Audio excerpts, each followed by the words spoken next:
Hello dear students, आपका स्वागत है हमारे यूट्यूब चैनल में तबैयार के साइन पर। आज हम प्रीवियस लेक्चर में जो हमने क्वेश्चन किए थे त्रिभुज के क्षेत्रफल पर, और वही आज हम नेक्स्ट उनके एग्जाम्पल लेके आए हैं। तो क्वेश्चन नंबर 2 था हमारा कि बिंदु ए दिया हुआ है 1 - 1 2, बी दिया हुआ है 2 0 - 1 तथा सी दिया हुआ है 0 2 1 को मिलाने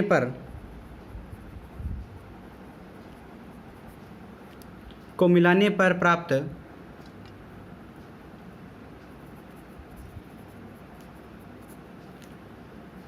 त्रिभुज का क्षेत्रफल क्या है।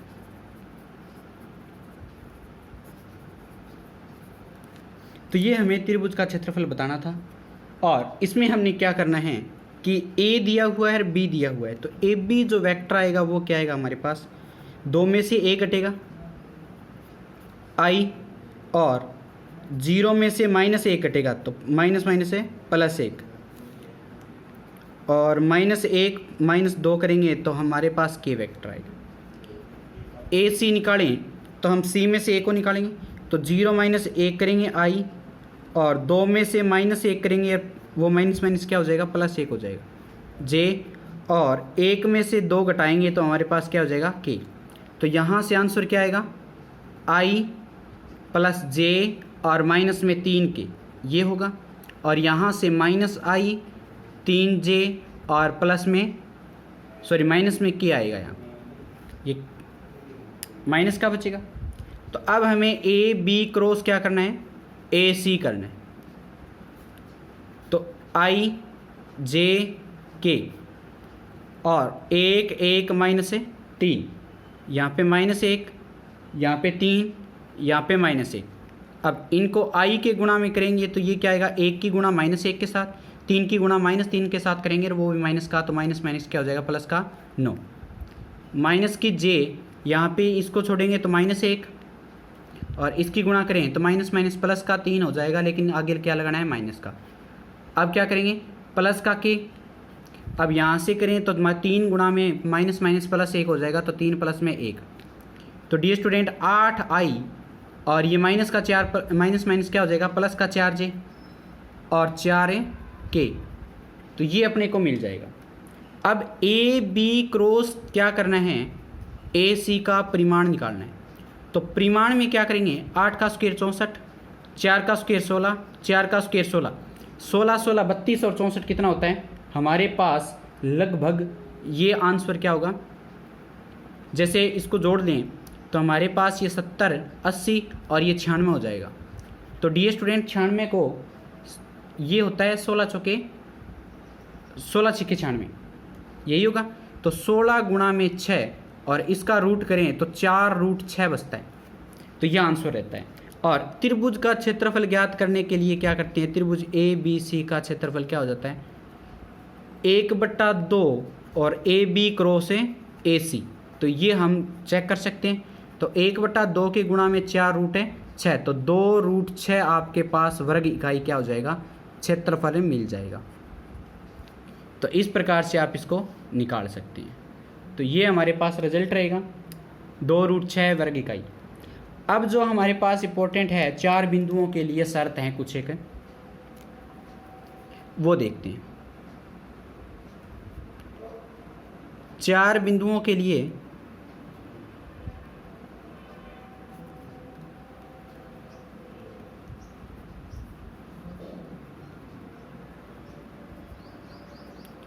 शर्त क्या क्या है।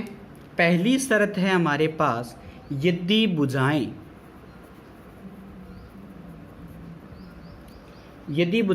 ए B B C C D और डी ए सभी बराबर हो एवं विकर्ण भी बराबर हो। विकर्ण ए सी बराबर क्या होगा, पी डी, तो वह वर्ग होगा।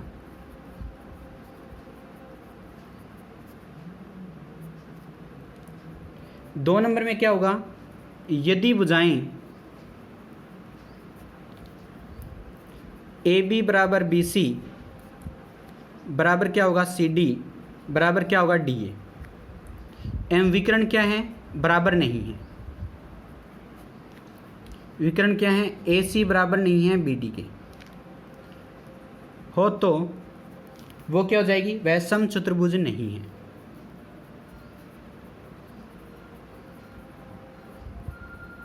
क्या नहीं है, समचतुर्भुज है, सॉरी समचतुर्भुज होगा, होगा क्या होगा, ये समचतुर्भुज। 3 नंबर में क्या है, विकर्ण बराबर नहीं हो तब समचतुर्भुज होगा। यदि भुजाएं हमारे पास ए बी बराबर सी डी बराबर A B A C D बराबर है और बी सी बराबर क्या है ए डी, तो एम विकर्ण ए सी बराबर क्या होगा बी डी। अगर विकर्ण बराबर है, आमने सामने की भुजाएं बराबर हो तो वह क्या होगा, आयत होगा।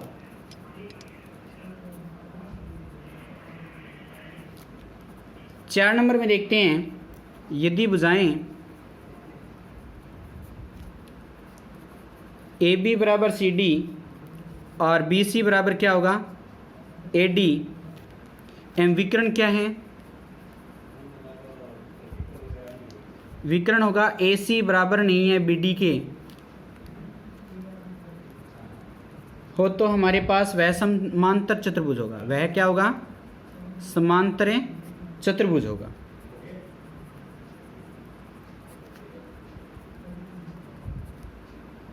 तो हमारे पास वो क्या होगा, समांतर चतुर्भुज होगा। 5 नंबर में क्या कर रहे हैं कि यदि समांतर चतुर्भुज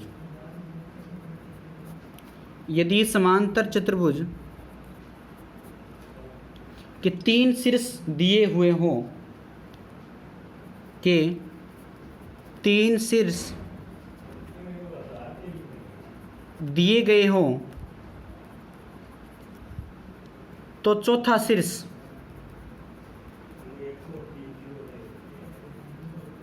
तो डियर स्टूडेंट यहाँ पर हमें नोट करेंगे कि 3 शीर्ष दिए हुए हों तो चौथा शीर्ष ज्ञात करने के लिए हम कैसे करेंगे, समांतर चतुर्भुज में यहाँ पे फिगर बनाते हैं।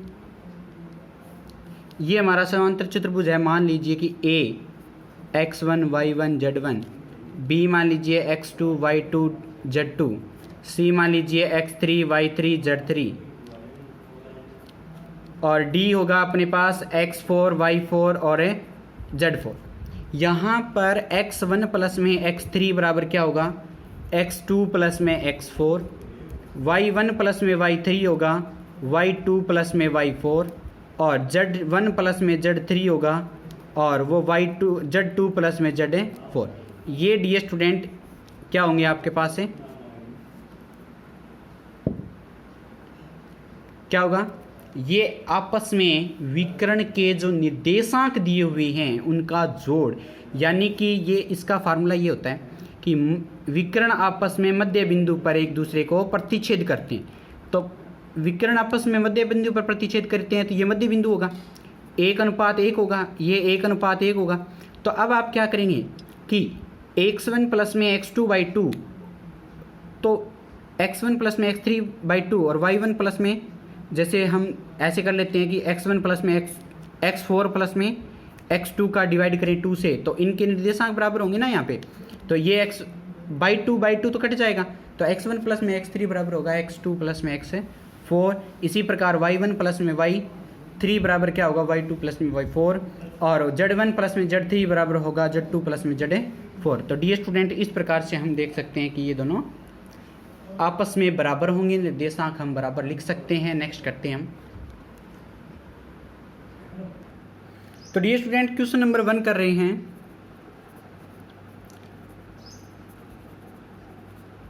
यदि किसी समांतर चतुर्भुज में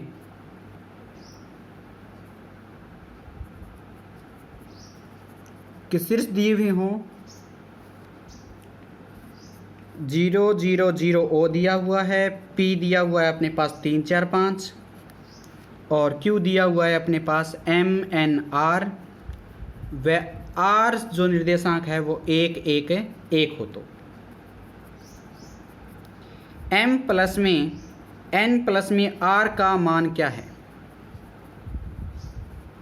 तो ये ज्ञात करना है आपको। तो इसको ज्ञात करने के लिए इसका जो हल करेंगे वो क्या होगा कि हमारे पास समांतर चतुर्भुज है इस प्रकार से।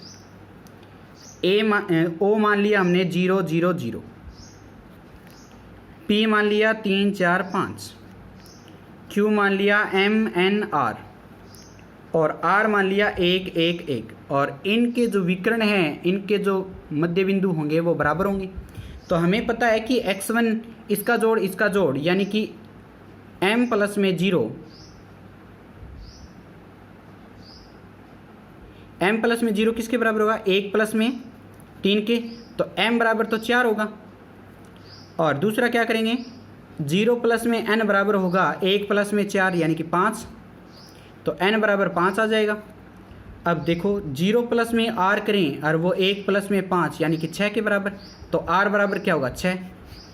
तो n बराबर 5, m बराबर 4 और r बराबर 6, तो m प्लस में n प्लस में r का मान क्या हो जाएगा? 4 5 6 का जोड़ करें तो 15 हमारे पास आंसर है, मिल जाएगा। तो इस प्रकार से हम कर सकते हैं। सेकंड क्वेश्चन आप देख रहे हैं कि क्या मिलेगा आपको,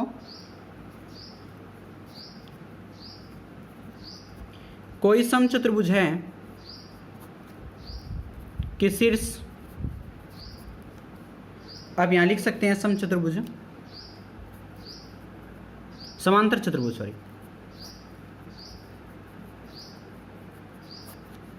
यहां भी समांतरी चतुर्भुज है।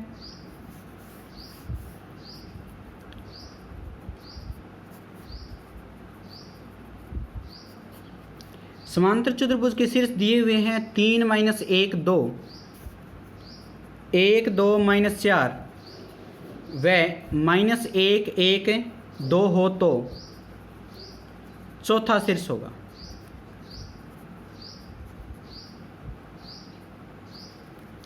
तो हम क्या करेंगे, वही रूल हमारे पास क्या है कि चौथा मान लेंगे x y z। ए का मान लिया हमने 3 - 1 2, बी का मान लिया 1 2 - 4 और सी का मान लेंगे -1 1 2 और डी का मान लेंगे x y z। तो यहाँ से हमारे पास पता है कि 3 और 1 को जोड़ें, -1 को जोड़ें तो x प्लस में 1 के बराबर है। तो ये 2 बराबर x प्लस 1 यानी कि x का मान क्या आ जाएगा? 1 आ जाएगा। और नेक्स्ट क्या करेंगे, -1 और -1 प्लस 1 को जोड़ें तो ये 2 और y को जोड़ें तो बराबर आएगा। तो हमारे पास क्या होगा, ये 0 बराबर y प्लस में 2, तो y का मान क्या आ जाएगा? -2 आएगा। तीसरा क्या रहेगा, 2 प्लस में 2 को जोड़ें बराबर क्या आएगा? z माइनस में 4, तो ये 4 बराबर z माइनस में 4, तो ये -4 इधर जाएगा तो z बराबर क्या हो जाएगा? 8 हो जाएगा। तो डी स्टूडेंट ये क्या है आपके पास है, इतना है। तो अब चौथा जो अतः चौथा शीर्ष क्या मिलेगा अपने आपको, 1 - 2 8, तो ये चौथा शीर्ष होगा। तो इस प्रकार से हम इसको कंप्लीट करेंगे। वेरी वेरी इंपॉर्टेंट जो चीज़ें हैं त्रिविमीय चैप्टर में, तो हमारे पास वो क्या है, दिक् को जाएं, मोस्ट इंपॉर्टेंट पार्ट है ये। अब यहाँ से आपको लगने लगेगा कि ये जो चैप्टर है वो स्टार्ट हुआ है। तो दिक् को जाएं क्या होती है वो देखते हैं। तो डियर स्टूडेंट, किसी रेखा द्वारा निर्देशित एक्सिसों के साथ धनात्मक दिशा से बनाए गए कोण की कोजाओं का मान दिक् कोजाएं कहलाता है। तो आप ये लिख सकते हैं, किसी रेखा द्वारा निर्देशित एक्सिसों की धनात्मक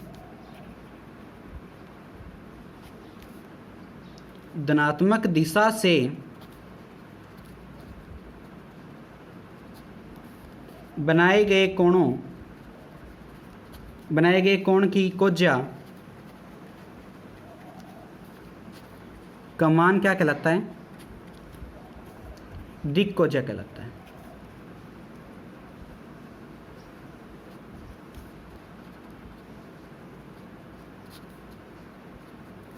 तो ये आपने देख लिया। यदि किसी रेखा द्वारा निर्देशित एक्सिसों से बनाए गए कोण अल्फा बीटा गामा हैं तो हमारे पास अल्फा का जो दिक कोजाएं होगी, यानी कोण क्रमशः कितने हैं,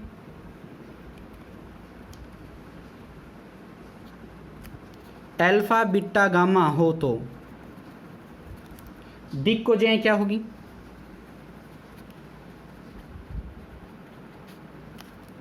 कोस अल्फा, कोस बीटा और कोस गामा होगी। तो इस प्रकार से आप cos alpha, cos beta, cos gamma, और यहाँ से इस प्रकार से आप देख सकते हैं। तो ये X axis, Y axis, Z axis, यहाँ पे कोई पी बिंदु है एक्स वाई जेड, और इसका जो एंगल बनेगा अल्फा, यहाँ से एंगल बनेगा बीटा, और यहाँ से एंगल बनेगा वो गामा। तो आप देख सकते हैं डियर स्टूडेंट कि एल बराबर मान लोगे आप कोस अल्फा, एम बराबर मान लोगे कोस बीटा, और एन बराबर मान लोगे कोस गामा। इसका इम्पोर्टेंट रूल होता है एक हमारे पास कि एल का स्क्वायर प्लस में एम का स्क्वायर प्लस में एन का स्क्वायर मान एक होता है बराबर। तो ये इंपॉर्टेंट चीज़ें हैं दिक कोजाएं के लिए, आप देख सकते हैं, ये आप नोट करेंगे। नेक्स्ट करते हैं हम, तो नोट करेंगे हम कुछ एक नोट हैं, इंपॉर्टेंट नोट्स हैं वो, कि दिक कोजाएं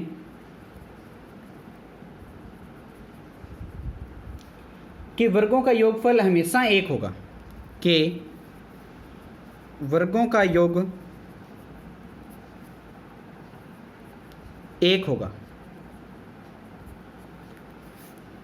दूसरा है दिक कोजाओं को कभी भी कोष्ठक में नहीं लिखते हैं, दिक कोजाओं को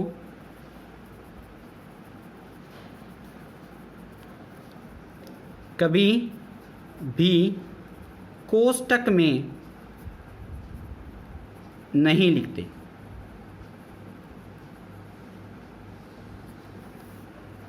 तीन नंबर है हमारे पास, यदि कोई रेखाएं निर्देशीय एक्सिसों के साथ समान कोण बनाती है तो तब रेखाओं की संख्या 4 होती है। यदि कोई रेखाएं निर्देशीय एक्सिसों के साथ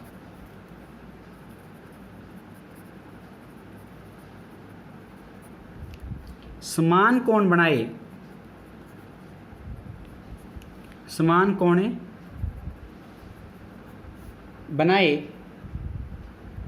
बनाती है, तब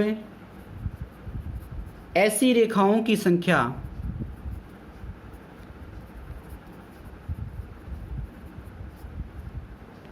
चार होती है।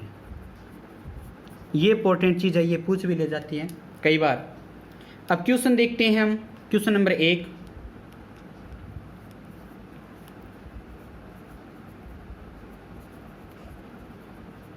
निम्न में से कौन सी संख्या रेखाएं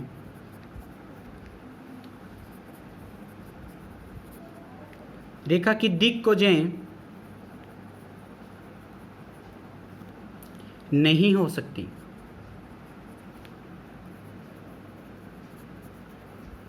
तो एक ऑप्शन है हमारे पास, ए मान लो 1/2 √3/2 0।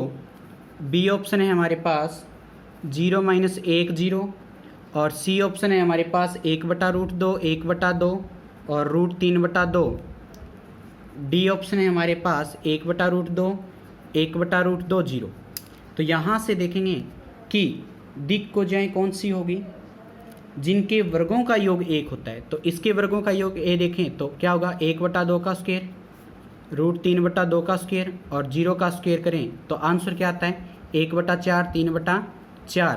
तो ये 4/4 आंसर क्या आ रहा है, 1 आ रहा है। तो ये हो सकती है, अपने को क्या निकालनी थी, नहीं हो। बी ऑप्शन देखें तो 0 का स्क्वायर प्लस में -1 का स्क्वायर प्लस में 0 का स्क्वायर, तो आंसर क्या आएगा 1 0 यानी 1 हो सकता है। सी ऑप्शन देखते हैं तो उसमें क्या होगा, 1/√2 का स्क्वायर 1/2 का स्क्वायर और √3/2 का स्क्वायर। तो यहाँ हमारे पास 1/2 प्लस में 1/4 प्लस में 3/4, तो इनको जोड़ेंगे तो हमारे पास 2 प्लस में 1 प्लस में 3 यानी कि 6/4। तो ये नहीं होगा भी, तो ये ऑप्शन आपके पास टिक हो जाएगा। तो इस प्रकार से डियर स्टूडेंट कर सकते हैं। क्वेश्चन नंबर 2 देखते हैं हम। एक रेखा की निर्देशी एक्सिसों के साथ कौन से कोण संभव नहीं है? तो ए ऑप्शन है 30 60 90, बी ऑप्शन है 45 90 45, और सी ऑप्शन है 60 45, और हमारे पास ये क्या है 90। डी ऑप्शन है हमारे पास 30 45 60।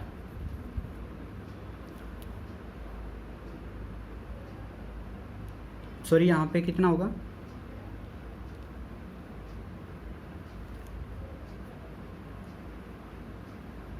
यहाँ पे होगा